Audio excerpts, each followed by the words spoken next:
Sentro ang usapin sa safety protocols sa mga unang araw ni Labor Secretary Francis Tolentino. Bukod sa gumuhong gusali sa Pampanga, ilang kumpanya ang nakitaan din ng mga umano'y paglabag sa Cebu. Narito ang agenda report ni Micah Razon. Sa unang flag ceremony ni Francis Tolentino bilang kalihim ng Labor Department, nilatag niya muli ang kanyang mga plano sa ahensya. Tayo po ay naririto hindi para lamang itaas ang watawat ng Pilipinas, kung hindi itaas din ang dignidad ng manggagawang Pilipino na ating sinumpaang tungkulin. Kasabay nito ang pagbubunyag ni Tolentino sa isa pang isyu ng kaligtasan ng mga manggagawa sa Cebu. Anya, dalawang malalaking telco companies ang lumabag sa safety protocols ng DOLE. Itong ginawa ng Region 7, May 28, mabilis, nagkaroon ng work stoppage sa Region 7. Yun naman mga umakit sa poste.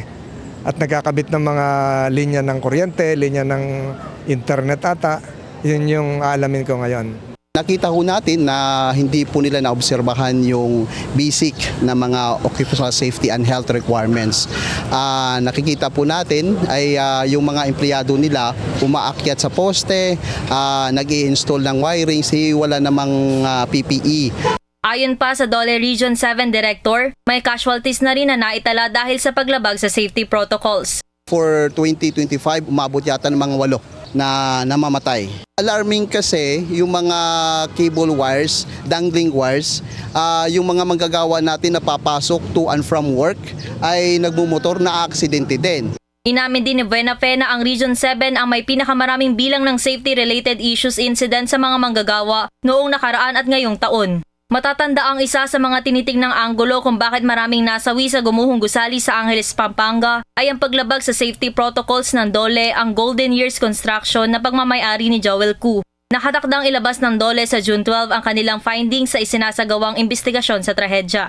Para sa agenda, Micah Razon, Billionario News Channel. Mag-follow sa aming mga social media accounts at mag-subscribe sa aming YouTube channel para sa pinakahuli at eksklusibong mga balita.